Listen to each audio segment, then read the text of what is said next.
السلام علیکم ورحمۃ اللہ وبرکاتہ۔ الحمد للہ رب العالمین والعاقبۃ للمتقین والصلاة والسلام علی رسولہ الکریم، اما بعد فاعوذ باللہ من الشیطان الرجیم، بسم اللہ الرحمن الرحیم۔ واتخذ اللہ ابراہیم خلیلا، صدق اللہ العظیم وصدق رسولہ النبی الامین الکریم، ونحن علی ذلک لمن الشاہدین والشاکرین، والحمد للہ رب العالمین۔ بگرداب بلا افتادہ کشتی، ضعیفان شکستارہ تو کشتی، بحق خواجہ عثمان ہارون، مدد کن یا معین الدین چشتی، مدد کن یا معین الدین چشتی، مدد کن یا معین الدین چشتی۔ بعد توحید کے متوالوں، شمع رسالت کے پروانوں، اولیاء امت کے جانثاروں، غوث و خواجہ کے دیوانوں، آئیے ہم اور آپ مل کر انتہائی عقیدت کے ساتھ اپنے اور پوری کائنات کے مرکز عقیدت، جو ہم بے کسوں کے کس، ہم بے بسوں کے بس، ٹوٹے ہوئے دلوں کا سہارا، ٹوٹی ہوئی ہڈی کو لعاب دہن سے جوڑ دینے والے آقا جناب احمد مجتبیٰ محمد مصطفیٰ صلی اللہ تعالیٰ علیہ وسلم کی بارگاہ بے کس پناہ میں درود و سلام کا ہدیہ اس طرح نچھاور کریں جیسا کہ اللہ رب العزت اپنے محبوب کی محبت کا اعلان کرتے ہوئے قرآن مجید والفرقان حمید میں ارشاد فرماتا ہے، ان اللہ و ملائکتہ یصلون علی النبی یا ایھا الذین آمنوا صلوا علیہ وسلموا تسلیما۔ اللہم صل علی سیدنا شفیعنا نبینا مولانا محمد وبارک وسلم، صلوا علیہ صلاۃ و سلاما علیک یا رسول اللہ، صلاۃ و سلاما علیک یا حبیب اللہ صلی اللہ تعالی علیہ وسلم۔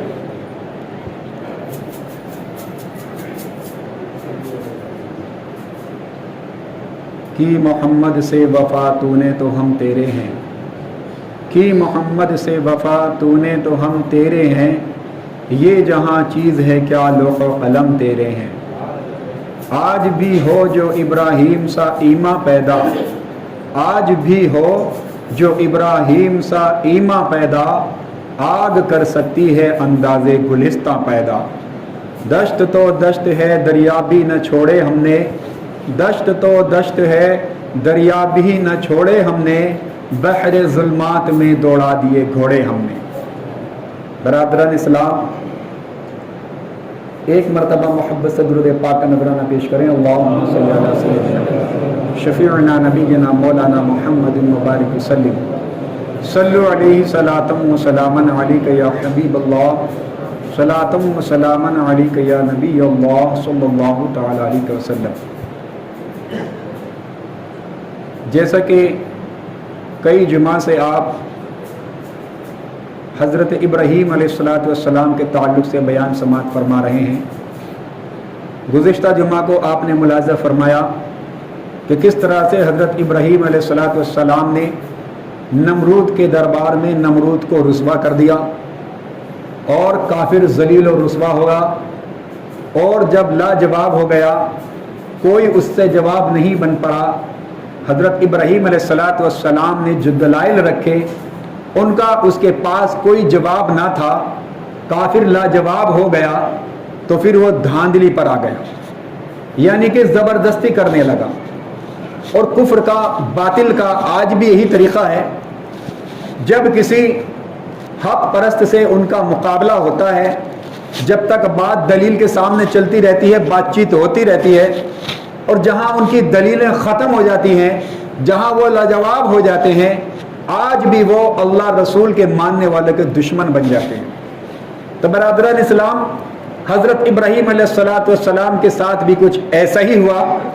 حضرت ابراہیم علیہ السلام کے لیے آپ نے گزشتہ جمعہ ملاحظہ فرمایا کہ ایک بہت بڑا آتش کدہ تیار کرایا۔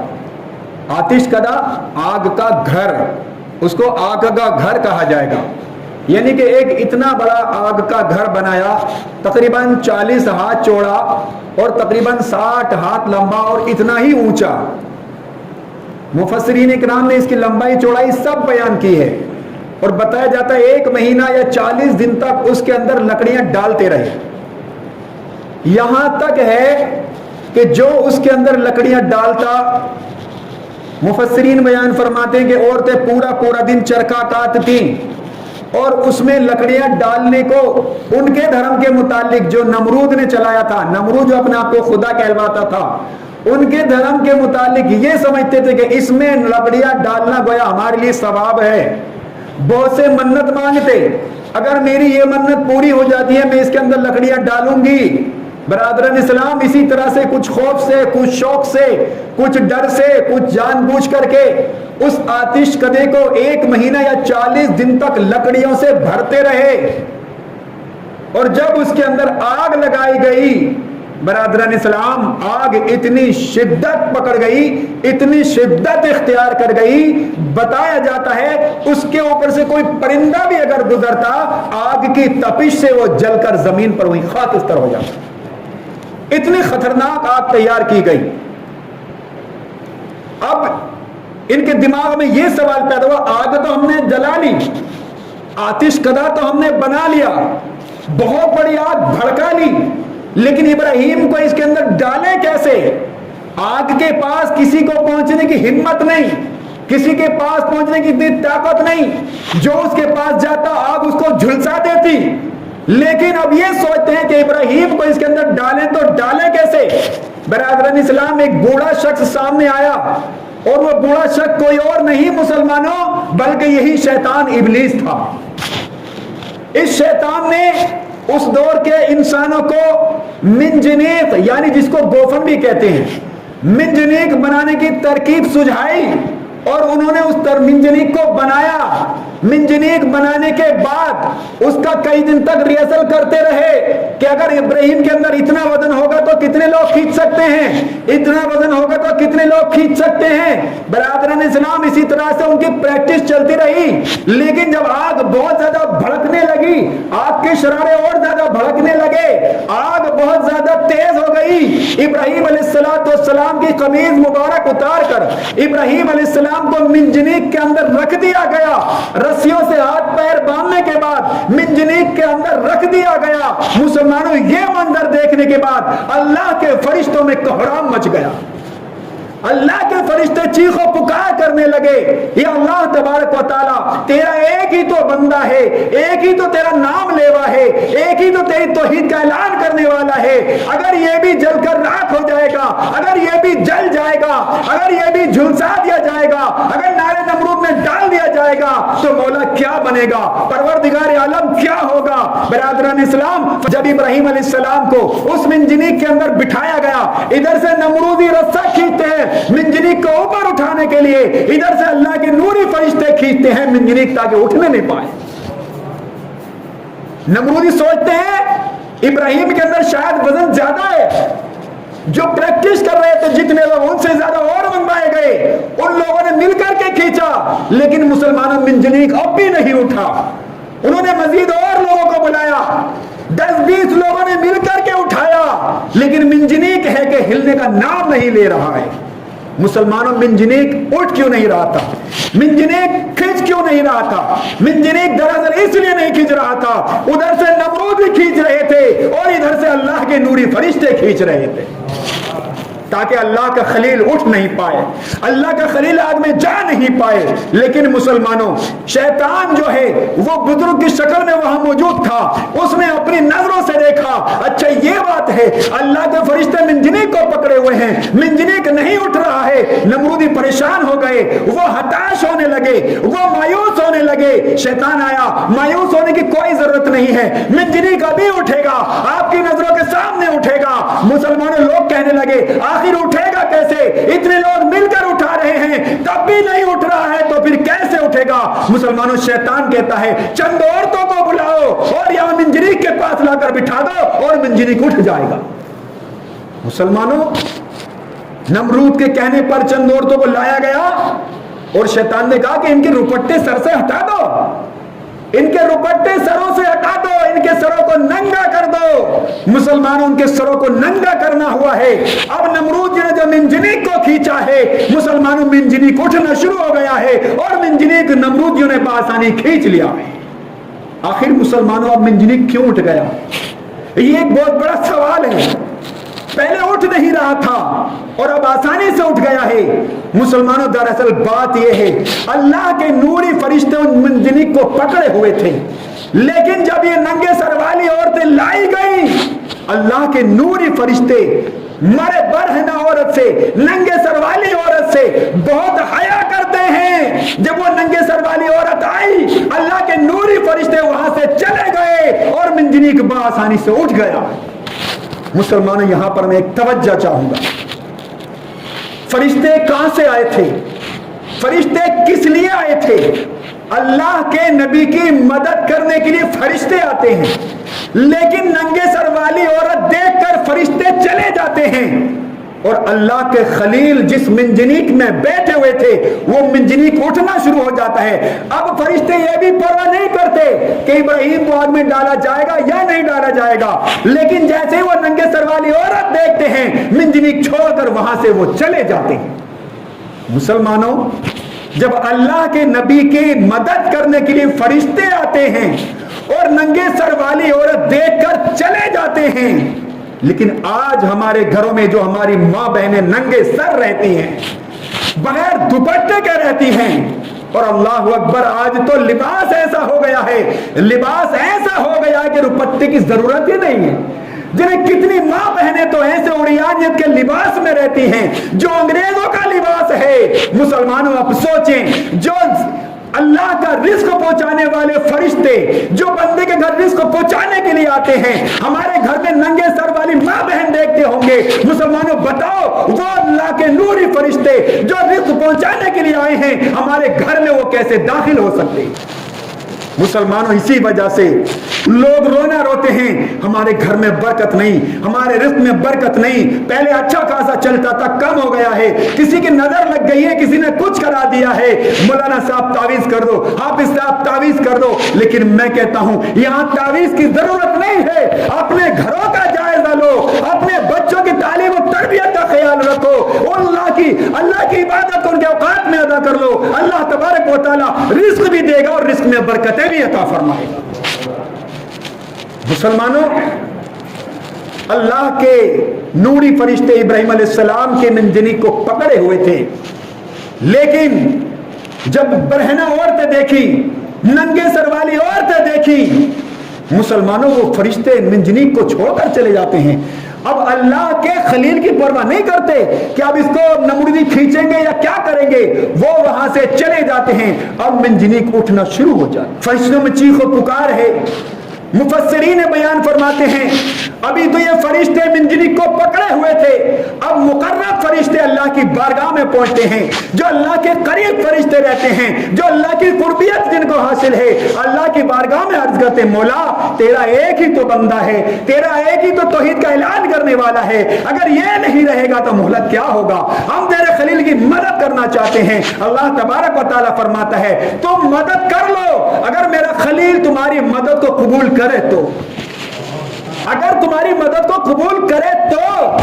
مسلمانوں ایک فرشتہ آتا ہے اور حضرت ابراہیم علیہ السلام کی بارگاہ میں عرض کرتا ہے، اے اللہ کے خلیل، اے اللہ کے نبی، میں ہوا پر مسلط ہوں، ہوا پر قابض ہوں، آپ حکم فرمائیں، ایسی ہوا چلاؤں گا کہ نارے نمرود جو ہے نمرودیوں پر بھی جا کر میں الٹ دوں گا، آپ بچ جائیں گے اور نمرود تمام جل جائیں گے۔ لیکن مسلمانوں حضرت ابراہیم علیہ السلام فرماتے ہیں مجھے تجھ سے کوئی حاجت نہیں، مجھے تیری کوئی ضرورت نہیں۔ مسلمانوں آج بتائیں، اگر ہمارے اوپر کوئی مصیبت آ جائے، ہم پہ کوئی پریشانی آ جائے، ہم کو کوئی قتل کرنا چاہتا ہو اور کوئی شخص آ کر کہہ دے کہ میں تیری مدد کر سکتا ہوں، آج میں تیری مدد کر سکتا ہوں، مسلمانوں ہم کیا کہیں گے؟ ہاں ہاں بھائی مدد کرو نا، میری جان بچاؤ نا، مجھے بچاؤ نا، اس مصیبت سے مجھے چھٹکارا دلاؤ۔ لیکن وہ اللہ کا خلیل ہے، خلیل، وہ اللہ کا خلیل ہے، کہتے ہیں کہ مجھے تیری کوئی حاجت نہیں۔ مسلمانوں فرشتہ چلا جاتا ہے، اس کے بعد پانی پر جو مسلط فرشتہ ہے، جو پانی پر قابض ہے، پانی پر پانی برسانے کا جو کام کرتا ہے, وہ فرشتہ اگر عرض کرتا ہے اے اللہ کے نبی مجھے حکم دے میں ایسی بارش کروں کہ نمرود کے ساتھ ساتھ پوری نمرودیت بھی ڈوب جائے گی اور یہ آتش کدا بھی ٹھنڈا ہو جائے گا اور آپ بآسانی یہاں سے بچ کر نکل جائے گی. ابراہیم علیہ السلام پھر بھی فرماتے ہیں مجھے تیری کوئی ضرورت نہیں, مجھے تجھ سے کچھ حاجت نہیں.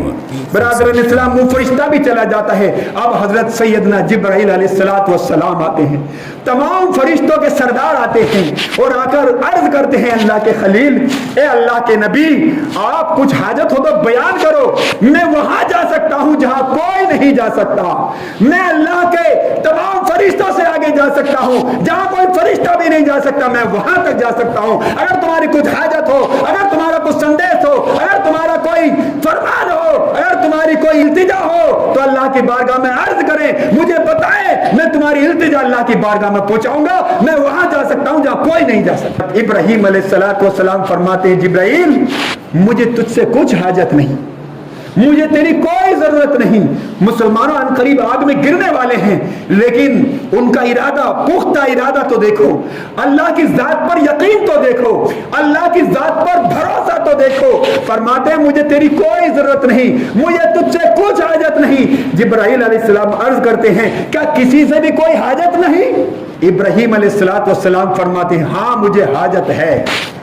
جبرائیل علیہ السلام عرض کرتے ہیں پھر تو آپ اس سے بتائیں جس سے حاجت ہے.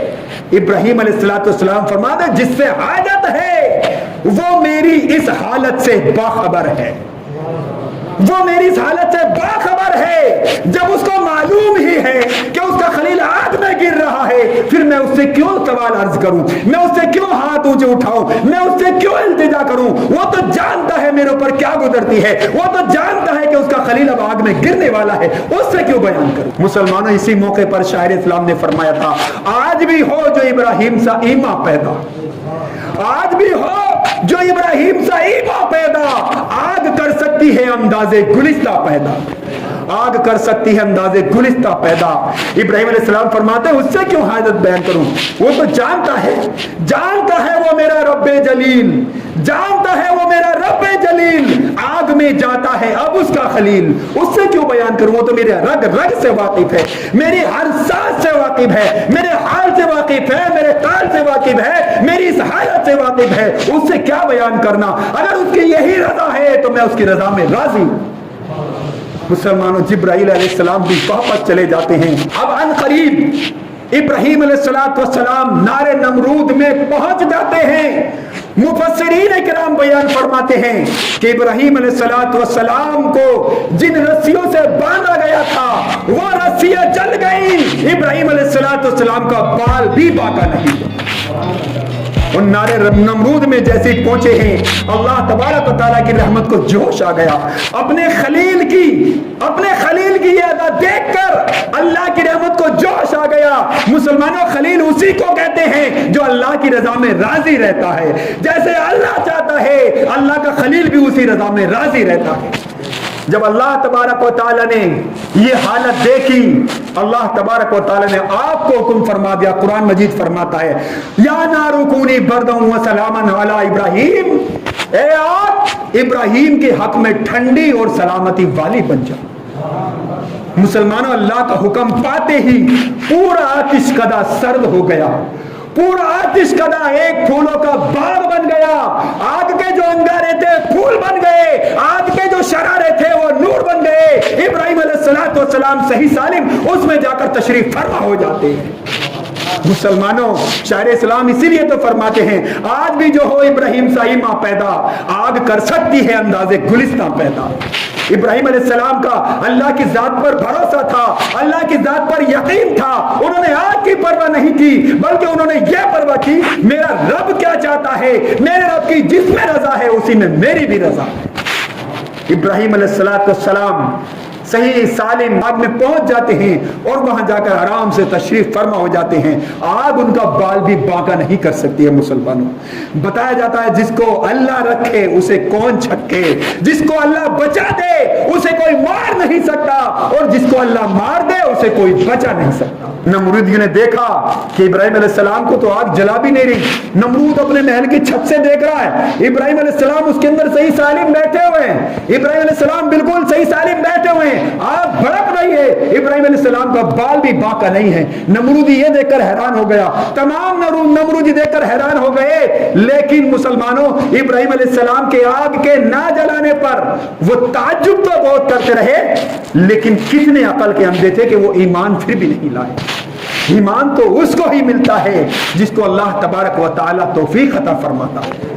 بہرحال مسلمانوں، یہ اللہ کا خلیل ہے جو پھر ایک بہت بڑے امتحان میں کامیابی کامرانی کو پہنچ گئے۔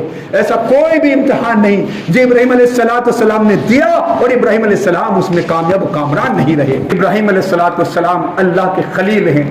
میں نے عرض کیا خلیل اس کو کہتے ہیں جو اللہ کی رضا میں راضی رہتا ہے، اپنی طرف سے کچھ نہیں کہتا ہے، کوئی سوال نہیں کرتا ہے، کوئی التجا نہیں کرتا ہے، جس حال میں مولا رکھنا چاہے اسی میں اللہ تبارک و تعالیٰ تیرا شکر ہے۔ اللہ کا خلیل اس بات پر راضی رہتا ہے۔ اللہ کی بارگاہ میں دعا ہے، میں نے جو بھی کچھ ٹوٹے پھوٹے الفاظ میں بیان کیا، اس میں جو بھی غلطی کوتاہی ہو پیارے آقا صلی اللہ تعالیٰ علیہ وسلم کے صدقے معاف فرما کر اس کو ہمارے اور آپ کے اور تمام مسلمانوں کے لیے بخشش کا ذریعہ بنا دے۔